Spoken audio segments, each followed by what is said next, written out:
Hi guys! Welcome to my YouTube channel po. Dalawang bagay po ang dapat ninyong malaman bago po matapos ang Pebrero. Ayan guys, una po sa ating mga SSS pensioners po na hindi pa po nakapag-akop or annual confirmation of pensioner po. Hanggang February 28 na lang po. Deadline na po sa February 28 po sa mga hindi pa po nakapag-comply sa akop na SSS pensioner po. Ano pong mangyayari pag hindi po nakapag-akop? Ilang beses na rin po namin itong nasabi na once na hindi po tayo nakapag-comply sa AKOP, masususpend po ang ating monthly pension. Ayan guys.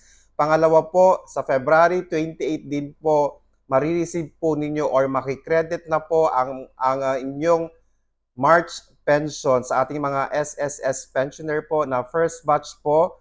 Makikredit na po by February 28 ang inyong March pension dahil ang March 1 po ay weekend. Okay? Ang March 1 po ay Sabado, kaya February 28 po, ikikredit na po ni SSS ang inyong monthly pension for the month of March. Ayan po, dalawang bagay po yan na importante po ninyong malaman dahil kinakailangan po dapat nating malaman ito. Ayan guys, una po sa ating mga SSS pensioner, wag pong kalimutang mag-akop or mag-comply sa akop. Pangalawa po, makikredit na po ang inyong March 2025 pension sa February 28 po. Maraming salamat po and stay safe. Bye-bye!